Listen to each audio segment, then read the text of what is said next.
آپ ابتدائی سے کہتے ہیں یہاں سے میزائل ماریں، جو عملاً ممکن نہیں ہے۔ جنگیں فوجیں نہیں لڑتی، قومیں لڑتی ہیں، لیکن فلسطین اور کشمیر کا ایک ہی حکم۔ اس وقت میں کشمیر کا مسئلہ نہیں ہے، بلکہ کشمیر میں جو ظلم ہوا ہے سیاحوں پر، اصل مسئلہ تو یہ ہے۔ ہر روز جو نیا فتنہ کھڑا ہوتا ہے، وہ کہتے ہیں راہ نے کیا، وہ کہتے ہیں آئی نہیں کیا ہے۔ اور فوج کو تو دور دور تک کوئی مجاہد ماننے کو تیار نہیں ہے۔ ریاست جس کے ذمے جہاد کو لازم کرے گی، اس میں 6 شرطیں ہونے چاہیے۔ ریاست کی اجازت سے وہ گروپ بن رہے ہیں اور ریاست کے ڈومین میں رہ کر وہ کام کر رہے ہیں۔ جہاد ایک مسلمان پہ اس صورت میں فرض ہو جاتا ہے۔ 3 شکلوں میں جہاد فرض عین ہو جاتا ہے۔ میری رائے یہ ہے کہ جب بھی مفتی حضرات کوئی رائے دیں، فتویٰ دیں، تو اس کے لیے ریاست کے جو مختلف ادارے ہیں ان کے پاس جائیں یا ان کو اپنے پاس بلائیں۔ ایک عام مسلمان کو اس فتوے سے کیا سبق لینا چاہیے اور کس طرح آگے بڑھنا چاہیے؟ ساتھ میں حضرت نے یہ فرمایا کہ حکومتوں پر حسب استطاعت فرض، اب کوشش تو کریں۔ اب وہ دیش بھکتی جو ہے تو ان کے لیے ایک بہت بڑا مسئلہ بیچاروں کے لیے بنا ہوا ہے۔ قرآن میں یہ لکھا ہوا ہے کہ جس قوم کے ساتھ تمہارا ایگریمنٹ ہے، معاہدہ ہے، اس کو پورا کرو۔ اسی خطے کے لوگ وہ اپنی مقبوضہ زمین کو چھڑانے کے لیے جد و جہد کرتے ہیں، کوشش کرتے ہیں، تو کیا یہ بھی آپ اس کو بھی فسادی کہیں گے؟ کہ جب ہم کوئی عمل کریں گے، اقدام کریں گے، تو اس کا جو رد عمل ہوگا اس کو برداشت کر سکتے ہیں یا نہیں؟ جی السلام علیکم ورحمۃ اللہ وبرکاتہ۔ ناظرین محترم، ہم نے حضرت استاد صاحب سے کچھ دن پہلے بات کی تھی کشمیر کے حوالے سے، جو ابھی وہاں پہ ایک واقعہ ہوا، تو آج پھر اسی سلسلے کی ایک نشست ہے۔ آج کشمیر کے حوالے سے بھی کچھ مزید رہنمائی، کشمیر کے اس مسئلے کو لے کر پاکستان ہندوستان کے اندر جو ٹینشن ہے، اور اسی طرح فلسطین کا جو ایک مسئلہ ہے، ظاہر ہم سب کے دل بہت دکھی ہیں، اس حوالے سے بھی ہمارا کیا کردار ہونا چاہیے اور کس طرح ہم اس میں اپنا کردار ادا کر سکتے ہیں بحیثیت مسلمان۔ اور اسی طرح سے جہاد کے حوالے سے بہت ساری چیزیں پچھلے اس انٹرویو میں بھی اس نے فرمایا کہ جو اس پہلگام کے واقعے کو جہاد سمجھتا ہے وہ جہاد کی توہین کر رہا ہے۔ تو ہم کوشش کریں گے جاننے کی کہ جہاد ان کی نظر میں کیا ہے اور کب یہ فرض ہوتا ہے، اس کے احکام، اس کی سنن، اس کے واجبات، جو بھی اس کی چیزیں، اخلاقیات اس کے وہ کیا ہیں۔ تو انشاءاللہ آج کی اس ویڈیو میں پوچھنے کی کوشش کریں گے، اور ہندوستان کے مسلمان اس وقت بڑی مشکل میں ہیں، تو کوشش کریں گے کہ ان کے حوالے سے بھی کوئی رہنمائی لے سکیں۔ السلام علیکم۔ وعلیکم السلام ورحمۃ اللہ۔ حضرت بہت شکریہ۔ تو پہلے تو کشمیر پاکستان، یعنی کشمیر کا مسئلہ جو ہے اس کو لے کر پاکستان ہندوستان کی جو ٹینشن ہے، وہ ہر روز کچھ نہ کچھ چل رہا ہے، اور پھر میڈیا پروپیگنڈا اتنا ہے۔ آج بھی کچھ وقت پہلے ایک خبر ایسی چلا دی گئی کہ لاہور ایئرپورٹ پہ یہ ہو گیا، آگ لگا دی، اتنے فوجی کرت وہ مار دیے وغیرہ وغیرہ۔ تو اس پوری صورتحال میں عوام کے اندر ایک بڑا ہیجان بھی ہے، پریشانی بھی ہے دونوں طرف۔ تو کیا رہنمائی کریں گے کہ ہمیں ایز اے عوام، چاہے پاکستانی عوام ہو، ہندوستانی عوام ہو، کیا ان کو کردار ادا کرنا چاہیے؟ بسم اللہ الرحمن الرحیم۔ سب سے پہلی بات یہ کہ جیسے میں ہمیشہ کہتا رہتا ہوں کہ ہمارے دین میں جو نبی کریم صلی اللہ علیہ وسلم نے ہمیں دین عطا فرمایا ہے، اس میں سب سے پہلے ریاست ہے۔ ریاست کی سلامتی، ریاست کی حفاظت، ریاست کے حوالے سے وفادار رہنا اور اپنی ریاست کے ساتھ وفاداری کرنا، اور ریاست جب کسی مشکل سے گزر رہی ہو تو اس کے لیے اکٹھے ہو کر اس مشکل کو حل کرنا، یہ ہمارے دین کا بہت بنیادی حصہ ہے۔ بالعموم چونکہ یہ مسئلہ بیان نہیں کیا جاتا اور اس کی وجہ سے لوگ اس بات کو اہمیت نہیں دیتے، تو سب سے پہلی بات جو سب پر لازم ہے، چاہے وہ افواج ہوں، چاہے وہ علماء کرام ہوں، چاہے وہ کاروباری حضرات ہوں یا عوام ہوں، کہ اپنی ریاست کے لیے اس موقع پہ سب کو اکٹھا ہونا چاہیے۔ وَلَا تَنَازَعُوا فَتَفْشَلُوا وَتَذْهَبَ رِيحُكُمْ وَاصْبِرُوا، آپس میں اتفاق و اتحاد ہو، اور اس نقطے پر اکٹھے ہو جائیں کہ ہم اپنے ملک کی سلامتی اور حفاظت کے لیے ہم اکٹھے ہیں، اور جو لوگ ہمارے ملک کی سلامتی اور حفاظت کے لیے جانیں دے رہے ہیں یا جانیں دینے کے لیے معاذوں پر ہیں، ان کو ہم سپورٹ کریں اور ان کے لیے دعا بھی کریں اور ان کی حوصلہ افزائی بھی کریں۔ تیسرے نمبر پہ یہ کہ جو علماء کرام ہیں، علماء کرام کو اس موقع پہ 3 کام کرنے چاہیے جو ان کی بہت بنیادی ذمہ داری ہے۔ ایک بات تو یہ کہ جو جہاد کے احکام ہیں وہ لوگوں کو بتائے جائیں کہ جہاد کا اتنا بڑا فریضہ جو اس امت کے لیے قیامت تک کے لیے اس کو رکھا گیا ہے، اور جاہدوا مع کل امیر برا کان او فاجرا، اگر امیر اور کمانڈر اور حکمران اگر فاسق و فاجر بھی ہو تو بھی اس کے ساتھ مل کے کفار سے لڑنا ہوگا۔ یہ عذر نہیں ہوگا کہ چونکہ ہمارا حکمران فاسق فاجر ہے لہٰذا ہم جہاد چھوڑ دیں۔ کیسے وقت میں جبکہ اتنی بڑی دنیا کی طاقت اور جو ہم سے کئی گنا زیادہ ہے، وہ مسلسل انہوں نے ایک ماحول بنایا ہوا ہے اور ہر دم وہ لڑائی کے لیے دھمکیاں بھی دے رہے ہیں، تیاری بھی کر رہے ہیں۔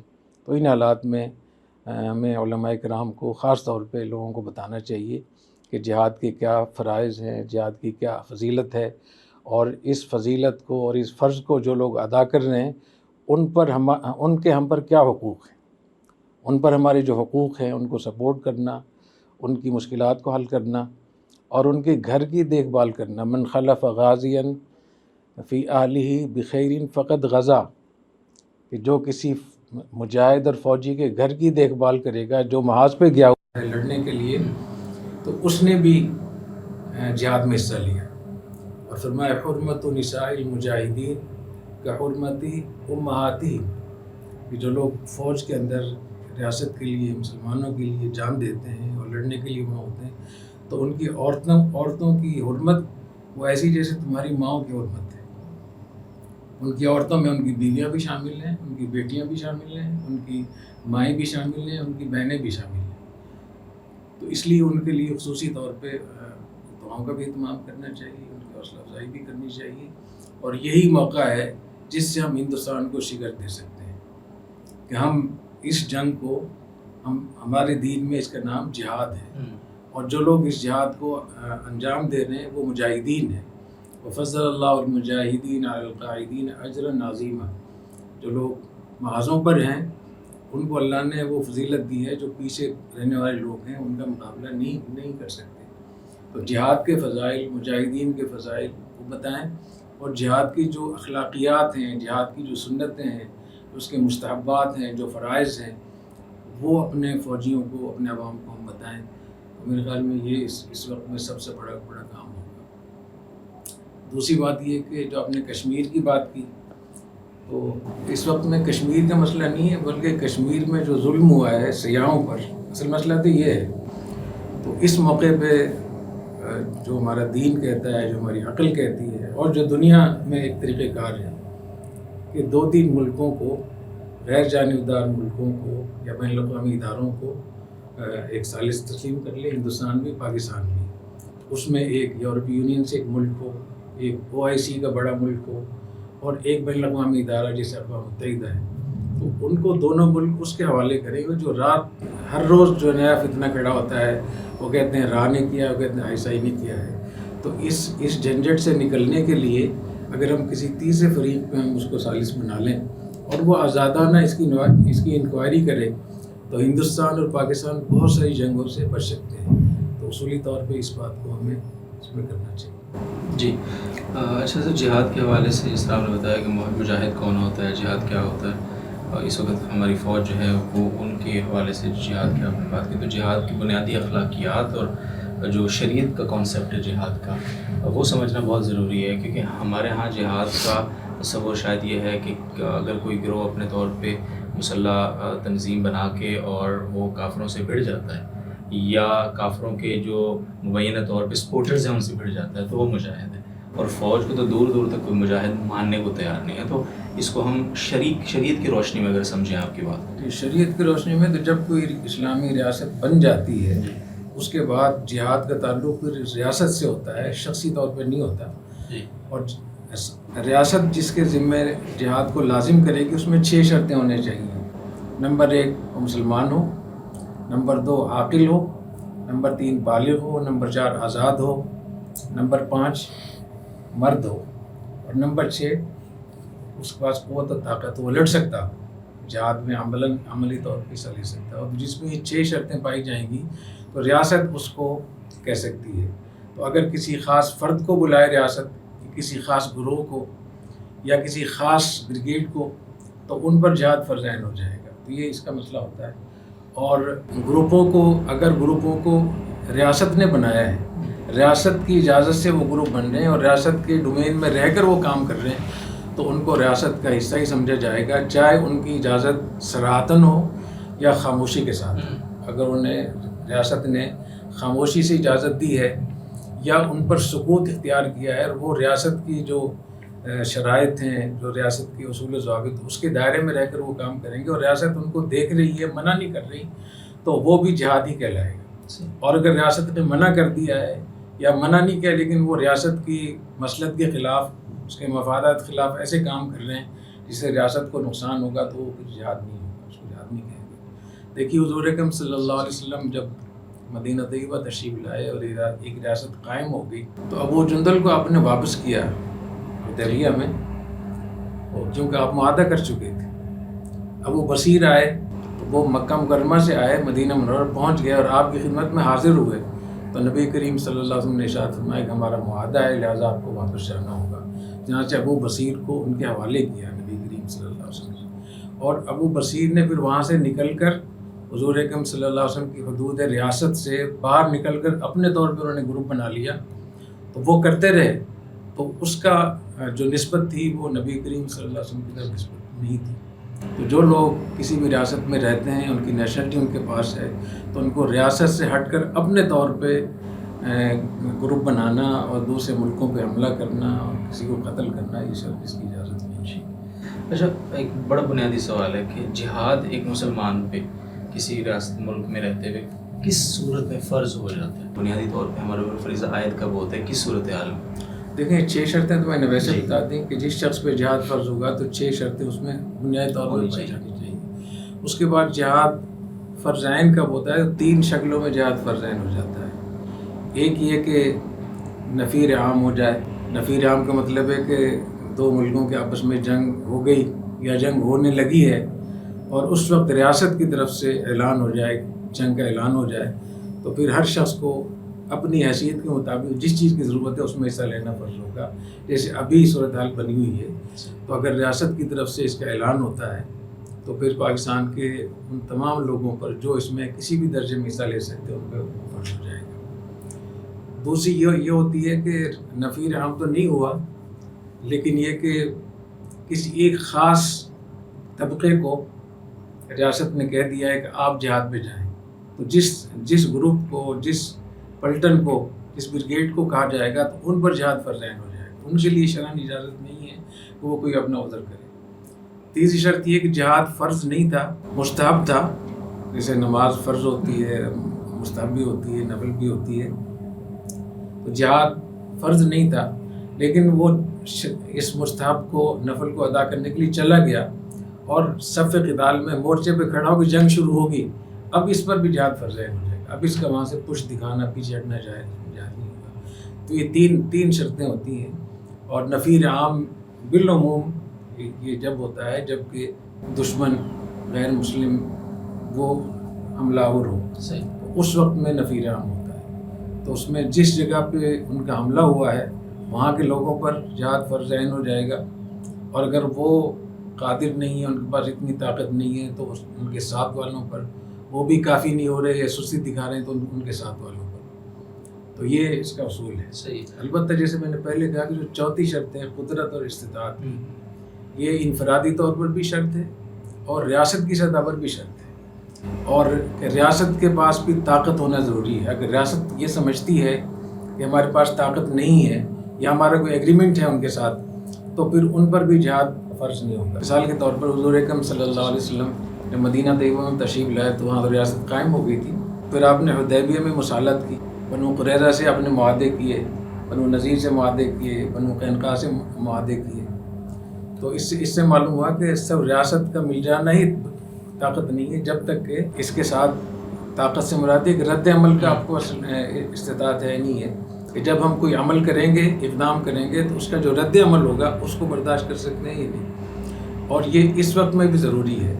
ابھی جو پاکستان, ہندوستان کے حالات اتنے زیادہ وہ ہیں, تو اس میں آپ نے دیکھا کہ جتنے بھی اسٹیک ہولڈر تھے ان کو باقاعدہ بلا کر ان سے مشاورت ہوئی ہے, چاہے وہ آرمی ہو, چاہے وہ نیوی ہو, چاہے ایئر فورس ہو. ان کے جتنے بھی کمانڈر تھے ان کو الگ سے بلایا گیا. پھر وزارت خارجہ کے لوگ, وزارت داخلہ کے لوگ, کابینہ کے لوگ, وزیر اعظم, تو جتنے بھی ایسے ادارے یا ایسے ڈپارٹمنٹ ہیں جن کا تعلق جنگ کے ساتھ ہے اور اس کا جو رد عمل ہوگا جنگ کا وہ ان اداروں پر پڑ سکتا ہے, تو ان سب کو حاضر کرنا, ان سے مشاورت کرنا, یہ مطلب ہے اس کا استطاعت. بالعموم اس کا فیصلہ ریاست ہی کر سکتی ہے. جتنی اس میں پیچیدگیاں ہوتی ہیں ریاست کو پتہ ہوتا ہے کہ اس کا رد عمل کہاں سے ہوگا اور اس وقت میں ہم کہاں کھڑے ہوں گے. اس لیے میری رائے یہ ہے کہ جب بھی مفتی حضرات کوئی رائے دیں, فتویٰ دیں, تو اس کے لیے جو ریاست کے جو مختلف ادارے ہیں, جو اسٹیک ہولڈر ہیں, ان کے پاس جائیں یا ان کو اپنے پاس بلائیں, تاکہ آپ کے پاس معلومات پوری ہوں کہ جو استطاعت کی بات ہے کہ عمل کا جو رد عمل ہوگا اس کا آپ کے پاس صلاحیت ہے ہی نہیں، اس کو برداشت کرنے کی صلاحیت ہے نہیں. اور اس کے لیے سب سے بنیادی ضرورت یہ ہے کہ ہم اکٹھے ہوں. جب قومیں اکٹھی ہوتی ہیں، مشہور ہے نا کہ جنگیں فوجیں نہیں لڑتی، قومیں لڑتی ہیں. تو قوموں کو متحد ہونا چاہیے، ہمارے تمام عوام کو.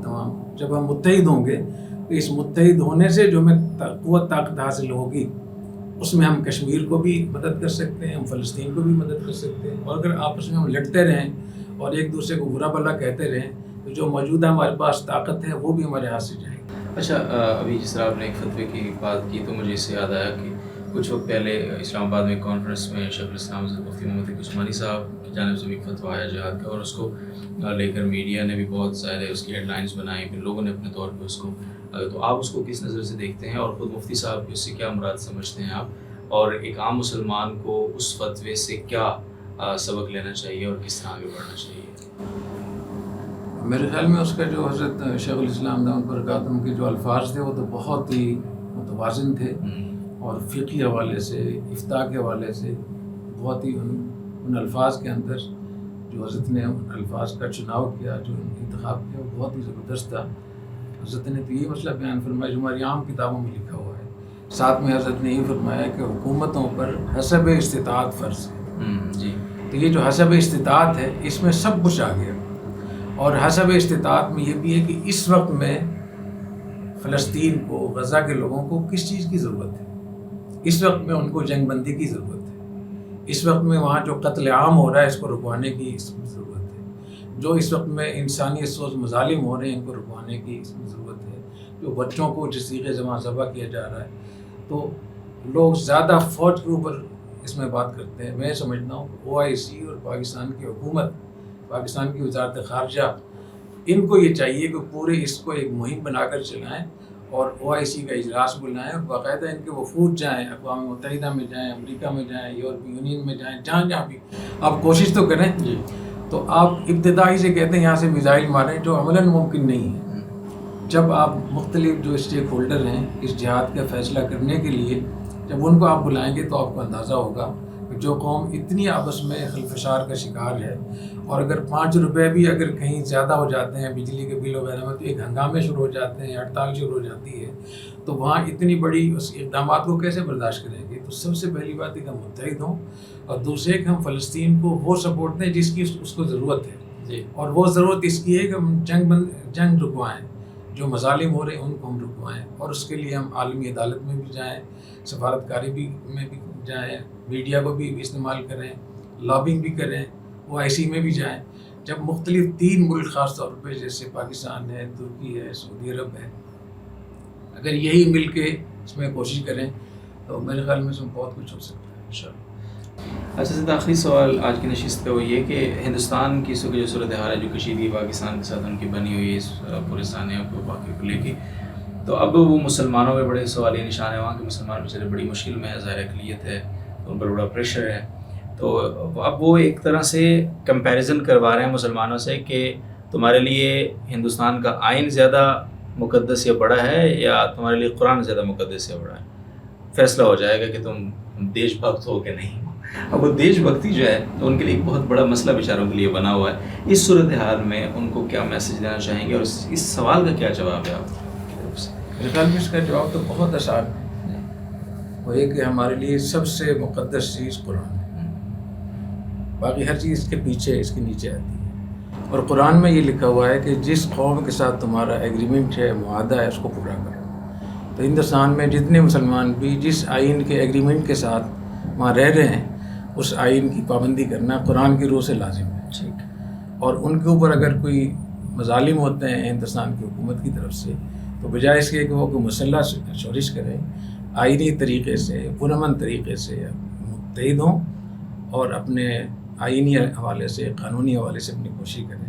ان کو یہ کرنا چاہیے. اور جو مسلمان دنیا بھر میں جہاں جہاں بھی اقلیت میں ہے، چاہے یورپی یونین ہو، چاہے وہ امریکہ ہو، یا وہ لوگ جو کسی بھی معاہدے کے ساتھ وہ سفر کرتے ہیں، چاہے وہ تعلیمی ویزا ہو یا سیاحتی ویزا ہو یا کاروباری ویزا ہو، تو جب ویزا کسی ملک کا لیا جاتا ہے یا ان کی نیشنلٹی لی جاتی ہے تو کس معاہدے کے تحت، تو جس معاہدے پہ آپ نے سائن کیے ہیں اس معاہدے کی پابندی کرتے ہوئے وہاں کے لوگوں کی جان مال کی حفاظت کرنا یہ شرم ضروری ہے، اور وہاں کسی کے مال کو جان کو نقصان پہنچانا کسی مسلمان کے لیے جائز نہیں ہے، اور یہ جہاد نہیں ہے، یہ غدر اور خیانت ہے، اس کی اجازت نہیں۔